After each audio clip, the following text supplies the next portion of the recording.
मैं 14 साल की थी जब मेरी दीदी एक बच्चे को जन्म देते हुए मर गई। माँ पापा ने बच्चे की खातिर मेरी शादी जीजा से करने का फैसला कर लिया, लेकिन मुझे अपने जीजा से बहुत डर लगता था क्योंकि वह बहुत हट्टा-कट्टा मर्द था और मैं 14 साल की नाजुक लड़की। मेरे मना करने के बावजूद भी मेरी शादी मेरे जीजा से कर दी गई। सुहागरात में वह मेरे करीब आया तो मैं उसे देखकर डर गई थी। कहने लगा, डरती क्यों हो? तुम्हें मेरी गोद में मेरा छोटा सा भांजा रोए जा रहा था। मैं खुद उस वक्त सिर्फ 14 साल की थी। मैं समझ नहीं पा रही थी कि उसे कैसे चुप कराऊं। वह बस रोए जा रहा था, चुप होने का नाम ही नहीं ले रहा था। उसे गोद में बहला मैं थक गई। मेरी माँ सदमे से अपने कमरे में पड़ी हुई थी। बार बार उन्हें बेहोशी के दौरे पड़ रहे थे। मैं खुद भी बहुत बड़े गम से गुजर रही थी क्योंकि मेरी दीदी बच्चे की पैदाइश के होते ही दुनिया से चली गई थी। लेकिन जब वह बच्चा चुप न हुआ तो मैं खुद भी रोने लगी। मेरी आवाज़ सुनकर पापा मेरे कमरे में आ गए। मुझे उस बच्चे के साथ रोते हुए देखा तो कहने लगे, गौरी क्या हुआ बेटा, रो क्यों रही हो? मैंने कहा, पापा यह बच्चा चुप ही नहीं हो रहा है, मैं इसे कैसे चुप कराऊं? मेरे पापा ने उस बच्चे को गोद में लिया और ठंडी सांस भरी और कहने लगे, इसने भी तो आते ही अपनी माँ को खोया है, क्या कर सकते हैं।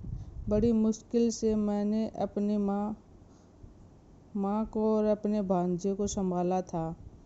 आखिर 8 दिन बाद जाकर आहिस्ता आहिस्ता मेरी माँ की तबीयत कुछ ठीक हुई थी। फिर भी वह अपनी बेटी को याद कर करके बहुत रोती थी।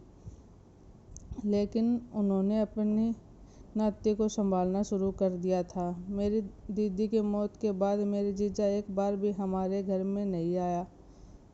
मेरी दीदी और जीजा की मोहब्बत की शादी थी, एक दूसरे पर जान छिड़कते थे दोनों। लेकिन मेरी दीदी की उम्र बहुत कम थी।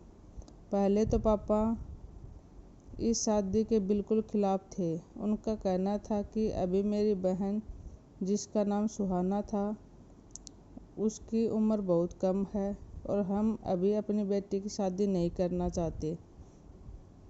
लेकिन दीदी भी जिद पर आ गई थी और इधर जीजा ने भी घर का पीछा नहीं छोड़ा था। यूं मजबूरन माँ पापा ने दोनों की शादी करवानी पड़ी क्योंकि उन्हें डर था कि कहीं दीदी जज्बात में आकर कोई गलत कदम न उठा ले। लेकिन बच्चे की पैदाइश पर ही मेरी दीदी इस दुनिया से चली गई थी। उसकी उम्र इतनी ही लिखी हुई थी। 1 महीना गुजर गया था। अब तो बच्चे को मेरी गोद की आदत लग सी गई थी।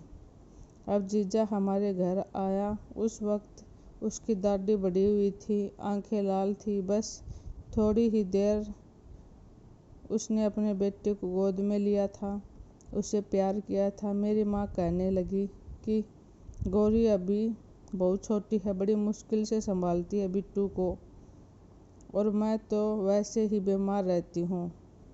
जब से सुहाना की मौत हुई है मुझे तो ऐसा लगता है मेरे अंदर से आधी जान किसी ने निकाल ली है। जीजा कहने लगा, आंटी भगवान की मर्जी है, क्या कर सकते हैं।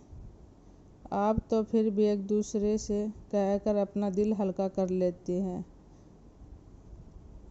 मेरे बारे में भी तो सोचें। मैं खाली घर में बैठा रहता हूँ, सुहाना की आवाज़ें मुझे सुनाई देती रहती है। मैं किस दिल से वहाँ अकेला रहता हूँ, यह मैं भी जानता हूँ। उनका गम अपनी जगह बहुत सही था। मेरी माँ ने ठंडी गहरी सांस ली थी। कहने लगी, अभी तो छुट्टियाँ है, लेकिन छुट्टियों के बाद गौरी की 10वीं की क्लास शुरू हो जाएगी। बेटा, मैं छोटे बच्चे को संभालने की हालात में नहीं हूँ। जाने वाली तो जा चुकी है, तुम्हें अब वो ज़िंदगी में आगे बढ़ना चाहिए। दूसरी शादी कर लो। यह सुनना था कि जीजा के माथे पर बल पड़ गए।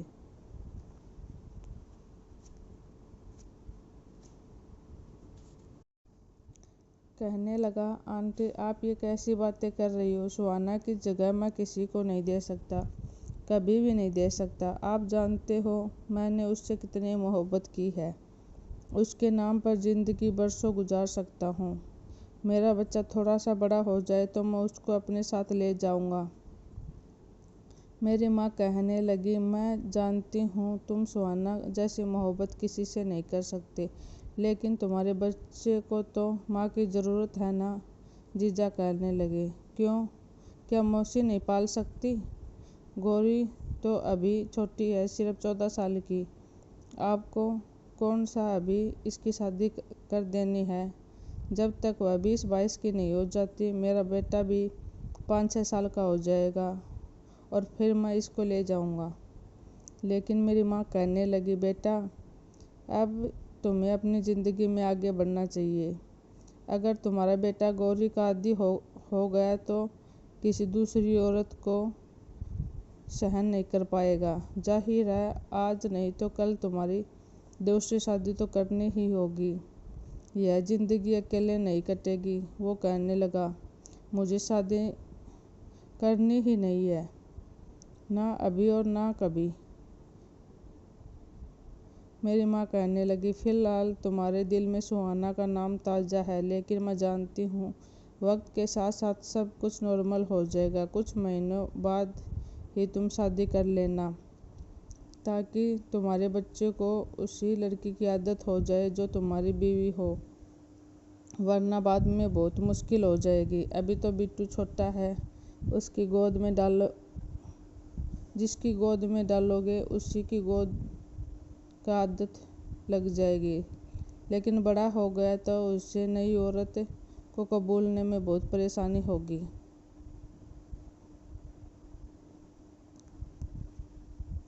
मेरी माँ की बात जीजा को बुरी लगी थी। वह फौरन उठकर चला गया। उसके बाद पूरे 4 महीने के बाद लौटा। बिट्टू 5 महीने का हो चुका था। अब तो मेरे बगैर रह ही नहीं सकता था। मेरे लिए बहुत मुश्किल हो गया था। स्कूल से आते ही वह रो रहा होता था। मैं उसे बहला फुसला कर चुप कराती थी।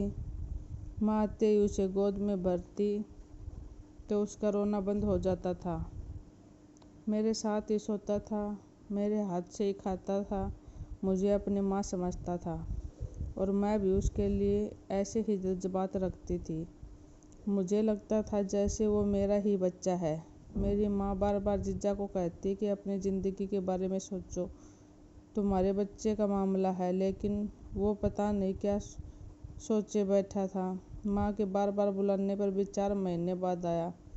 1 ही घंटा बैठा था। माँ की बातें एक कान से सुनकर दूसरे कान से निकालता और फिर उठकर चला गया।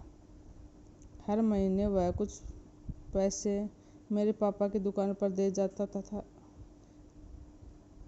कि ये बिट्टू के खर्चे के हैं। मैं अपने बच्चे का बोझ किसी पर नहीं डालना चाहता। दिन यूं ही गुजरने लगे और मैं 17 साल की हो गई थी। अब तो बिट्टू भी 3 साल का हो गया था। अब तो वह मेरे बगैर और भी नहीं रहता था। मुझे मम्मा मम्मा कहता था।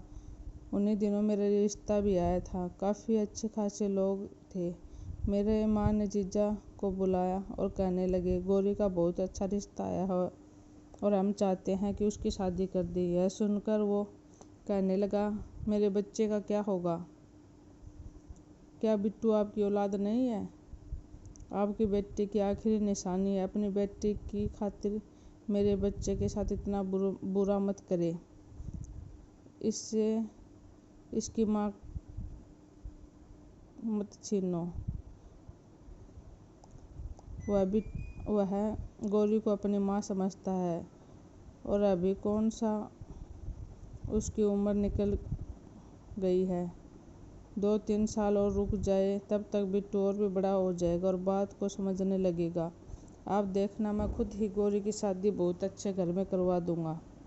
लेकिन मेरे बेटे को इस काबिल हो जाने दो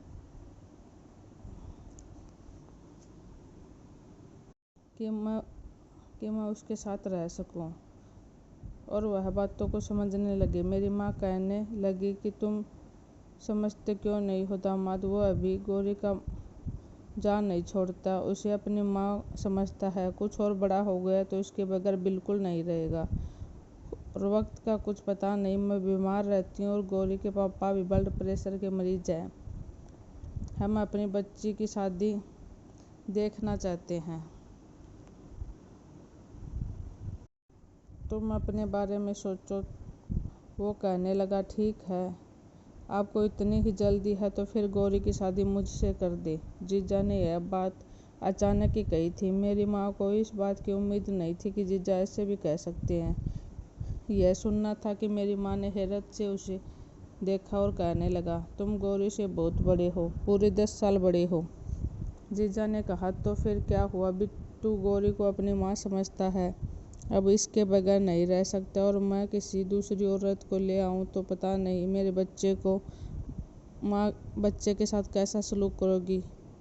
हो सकता है उसके माँ का प्यार न दे, मेरे सामने प्यार करे और पीछे से मेरे बच्चे को मारे। गौरी इसकी मौसी है, इसके साथ अच्छा सलूक करेगी, बिल्कुल माँ जैसा प्यार देगी जैसे कि अभी दे रही है।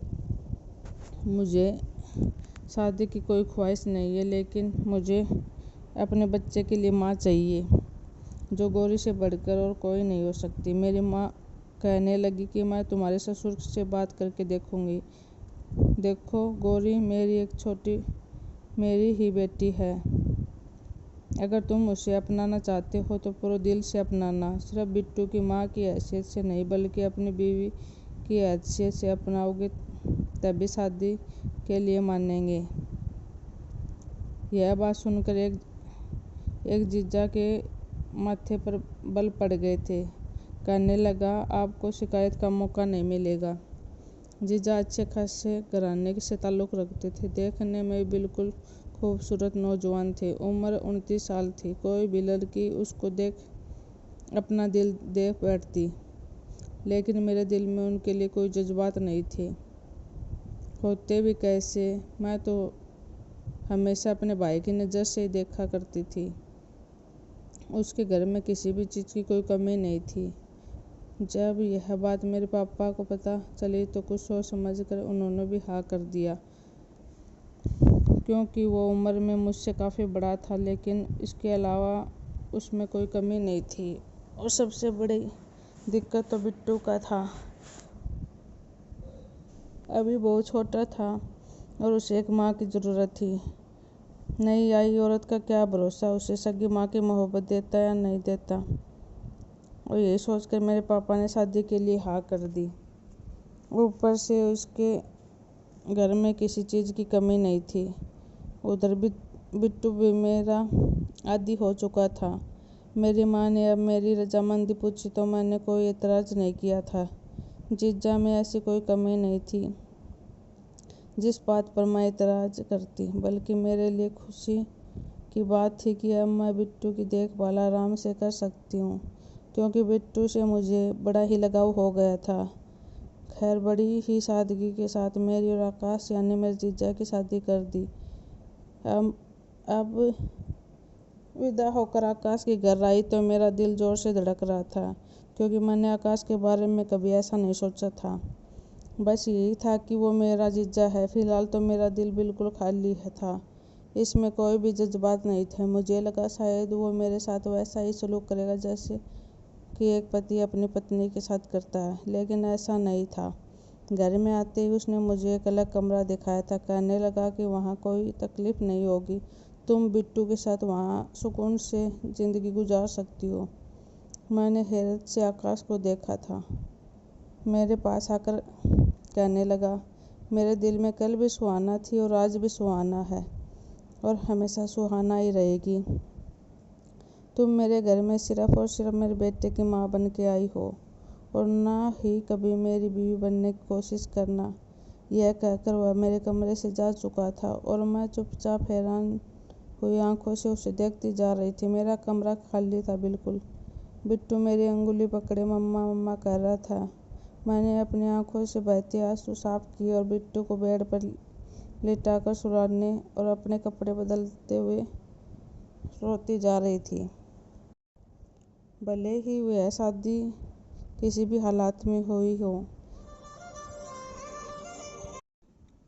मुझे बहुत रोना आ रहा था। भले ही यह शादी जैसे भी हालात में हुई हो, लेकिन मेरे लिए एक नया एहसास था। मैं आकाश को दिल से कबूल कर चुकी थी। मैं उसके साथ मियां बीवी का रिश्ता रखना चाहती थी, लेकिन उसके मेरे मुंह पर मेरी बेइज्जती करके मेरे साथ बहुत बुरा किया। मेरा दिल दुखाया था।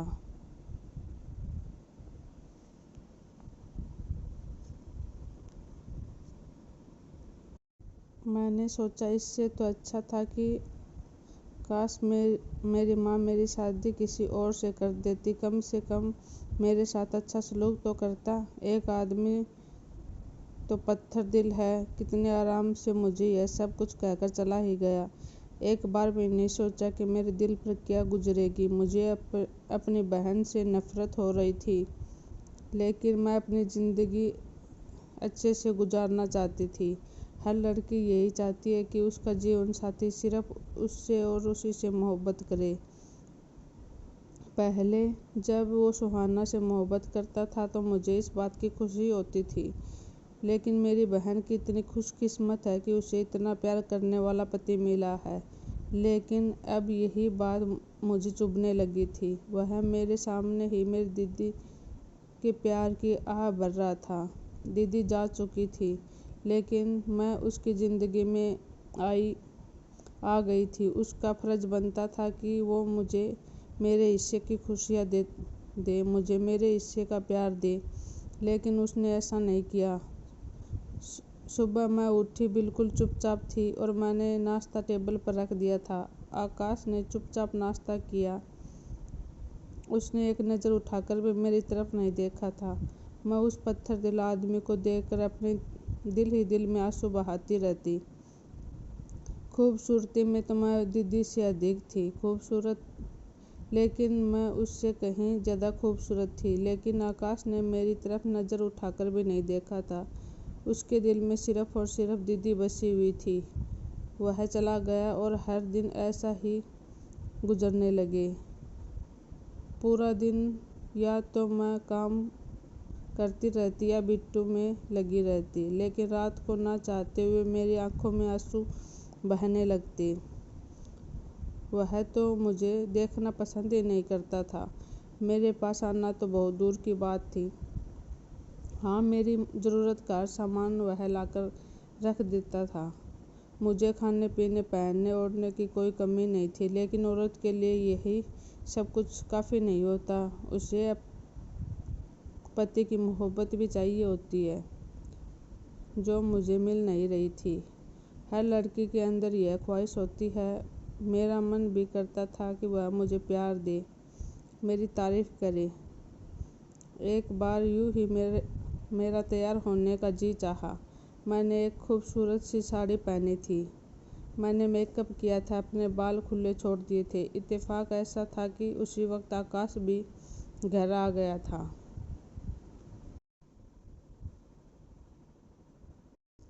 मुझे देखकर उसके माथे पर बल पड़े थे। गुस्से से मुझे देखने लगा और बोला, यह क्या पहन रखा है तुमने? इस तरह तैयार होकर मेरा दिल लुभाना चाहती हो? क्या समझती हो मैं कमज़ोर किरदार का मालिक हूँ? तुम मेरे सामने सज धज कर आओगी तो मैं अपने होश खो बैठूंगा, तुम्हारे करीब हो जाऊंगा। शर्म नहीं आती?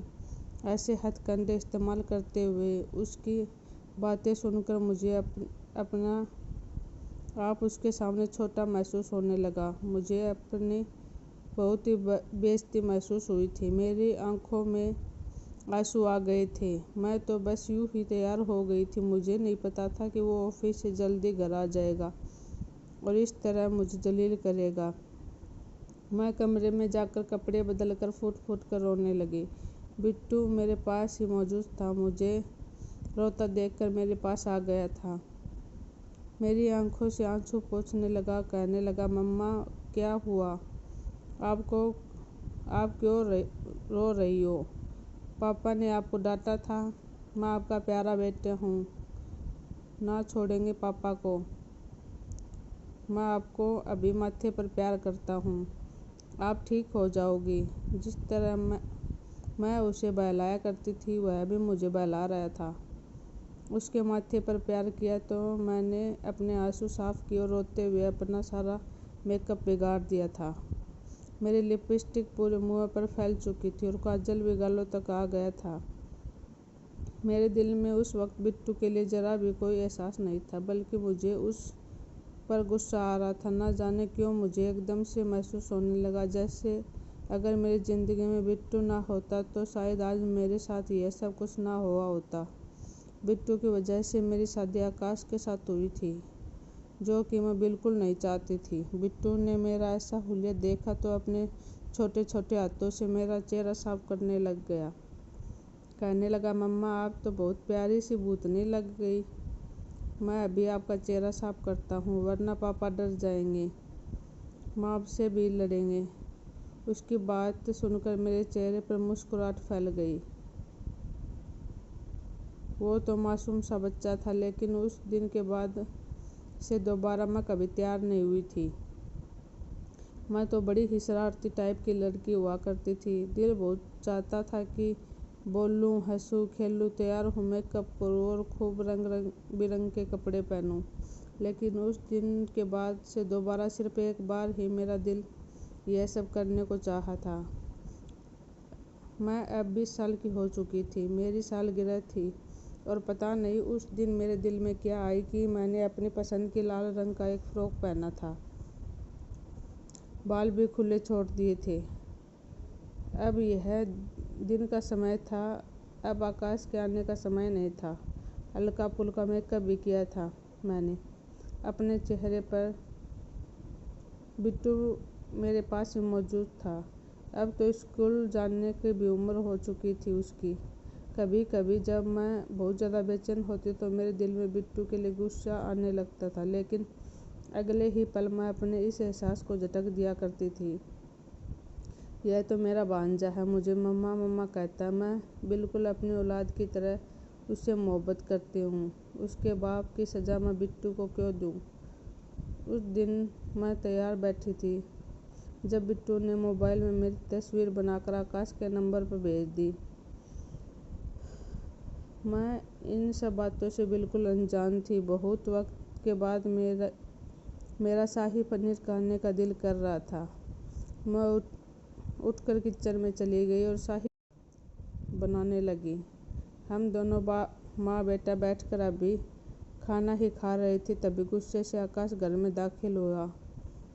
मुझे इतना तैयार देखकर अगले ही पल अपना मोबाइल सामने पटक दिया और कहने लगा, यह सब कुछ क्यों किया है? तुम्हें शर्म नहीं आती? मैं वहाँ मीटिंग में बिजी हूँ और तुम मुझे बार बार अपनी तस्वीर भेज रही हो। मैं कितनी बार तुम्हें समझाया कि मेरे सामने इस तरह की हरकतें मत किया करो। तुम्हारी मेरी नज़र में कोई अहमियत नहीं है, तुम सिर्फ और सिर्फ मेरे बच्चे की माँ हो।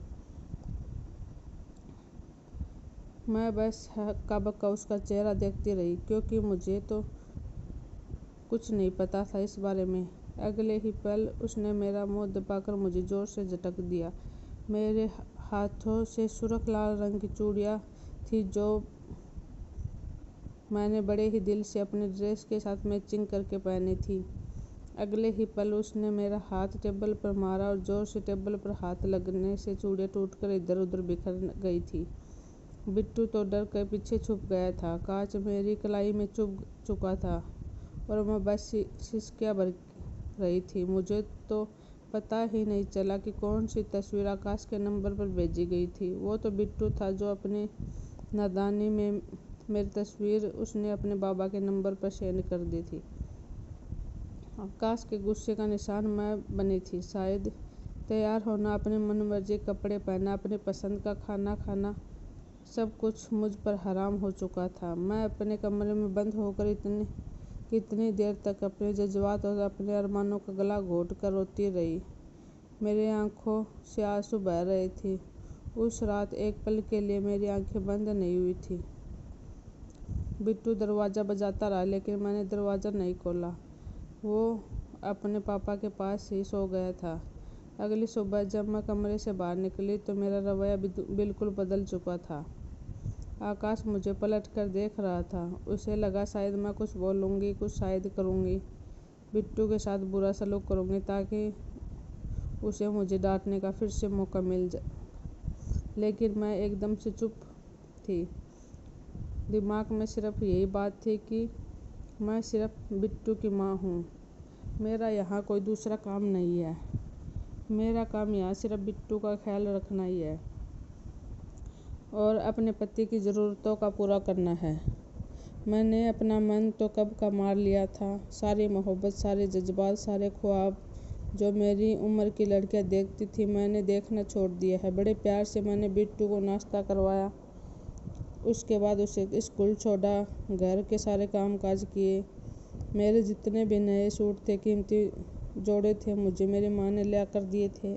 मैंने इन सब को आग लगा दी थी। मैंने खुद पर अब ध्यान देना छोड़ दिया था। कितने कितने दिन तक मैं कंघी भी ना करती थी। खैर, मैं बिट्टू के साथ साथ आकाश की हर जिम्मेदारी निभाती थी। मैंने आकाश से बोलना छोड़ दिया था। कभी ज़रूरत होती तो बोल देती, वरना अपने कामों में ही लगी रहती। मुझे ये चुपचाप कामों में लगा रहना शायद अब आकाश को भी एहसास होने लगा था। कभी कभी वो मुझसे बात करने की कोशिश करता था लेकिन मैं बस हाँ में जवाब दे देती। फिर उसकी हिम्मत भी नहीं होती थी कि मुझसे बात करने की। लेकिन अब मुझे इन सब बातों से ज़रा भी फर्क नहीं पड़ता था। मेरे जज्बात तो कब के ख़त्म हो चुके थे। बिट्टू स्कूल जाने लगा था, पढ़ाई में भी बहुत अच्छा था। अब तो जो टाइम बचता मैं उसकी पढ़ाई में बिजी हो जाया करती थी। मुझे अपनी खूबसूरती को बनाने रखने का शौक़ नहीं था और ना सजने संवरने का। चूड़ियाँ क्या होती है ये तो मैं भूल चुकी थी। कोई भी फंक्शन हो या कोई त्यौहार हो, मैंने कभी सज संवर कर नहीं देखा था। इस बार जब त्यौहार आई तो शायद आकाश नोट कर चुका था। वो जब बिट्टू को मॉल लेकर गया था मुझे भी चलने के लिए कहने लगा, लेकिन मैंने काम का बहाना बनाकर मना कर दिया। अब आकाश बिट्टू के साथ वापस आया तो बड़ा ही खुश था। मेरे पास आया और एक खाकी कागज़ मेरी तरफ बढ़ा दिया और कहने लगा, यह मैं तुम्हारे लिए लेकर आया हूँ। यह कहते ही वो कुछ हिचक जा रहा था, चेहरे पर शर्मिंदगी थी। मैं तो हैरान थी, इतने सालों में वो मेरे लिए आखिर क्या चीज़ लेकर आया था। मैंने यकीन से उसकी तरफ देखा, फिर बगैर किसी भाव के मैंने उसे खोल कर देखा तो उसमें कांच की लाल रंग की चूड़ियाँ थी जो कभी मुझे पसंद हुआ करती थी। मैंने एक सरसरी नज़र से चूड़ियों पर डाली और कहने लगी, आप ये किसके लिए लाए हैं? आकाश मुझे हैरानी से देखने लगा और बोला, मतलब अपने बेटे की माँ के लिए लाया हूँ, तुम्हारे लिए लाया हूँ। तुम्हें लाल रंग की चूड़ियाँ पसंद है ना, तो पहन लो। मैं तो जितना हैरान होती उतना ही कम था। नज़र उठाकर जो उसकी तरफ देखा, एक पल तो मुझे उसकी आंखों में अजीब सी कशिश महसूस हुई थी। कुछ ऐसा ज़रूर था जिसने मुझे नज़र चुराने पर मजबूर कर दिया था। शायद उसे इतने सालों में एहसास हो चुका था कि मैं उसकी बीवी हूँ। उसकी पहली बीवी तो मर चुकी थी लेकिन उसकी ज़िंदगी में एक दूसरी बीवी भी थी। यही वजह थी कि उसके घर में हम एक जायज़ रिश्ते में होने के बावजूद भी एक दूसरे से दूर थे, क्योंकि वह दीदी को अभी तक नहीं भूला था। लेकिन शायद अब उसके दिल में मेरे लिए मोहब्बत जागने लगी थी। मैंने चूड़ियाँ लेकर वही शेल्फ पर रख दी थी और कहा कि अभी मैं काम कर रही हूँ, आपको बहुत बहुत शुक्रिया। इतना कहने के बाद मैं वहाँ से जा चुकी थी, लेकिन मुझे इन चीज़ों से कोई फ़र्क नहीं पड़ता था। त्योहार थी तो सभी तैयार थे। मैं घर के कामों में लगी थी। मेरे माँ बाप भी वहीं आ चुके थे। बाकी खानदान से लोग भी हमारे यहाँ मिठाई देने आए थे। सब लोग मुझसे कह रहे थे कि तुम्हारी उम्र की लड़कियाँ तो दो दो बच्चों की माँ बन गई है और आज भी पूरी तरह तैयार रहती है, हाथों में चूड़ियाँ पहनती है, खूब मेकअप करती है, अपने आप को खूब सज सवज कर रखती है, लेकिन तुम तो किसी उजड़ी हुई हालात में लग रही हो। आकाश ने मुझ पर ध्यान दिया तो मेरे पास चला आया। कहने लगा, तुम यह सब कुछ अकेले क्यों कर रही हो? देखो सभी तैयार हैं। एक तुम हो कि घर के कामों में गनचक्कर बनी हुई हो। चलो जाओ, काम छोड़ो और तैयार हो जाओ। आज आकाश मुझे मुस्कुरा कर देख रहा था। कहने लगा, तैयार हो जाओ। और मुझे जितनी हैरत होती उतनी ही कम थी। वह मेरे करीब आने की कोशिश करने लगा था। मैंने कहा, आपको याद आ गया इतने सालों में? तो ना जाने कब से इसी हालात में रहती चली आ रही हूँ। साल में ना जाने कितने त्योहार आते हैं, लेकिन मैंने कभी नए कपड़े नहीं पहने। इससे पहले तो आपने कभी ध्यान नहीं दिया। आज आपको क्या एहसास हो रहा है कि मेरे सवाल पर वो लाजवाब हो चुका था। मेरी माँ ने भी मेरा हाथ पकड़कर कहा, मेहंदी क्यों नहीं लगाई तुमने?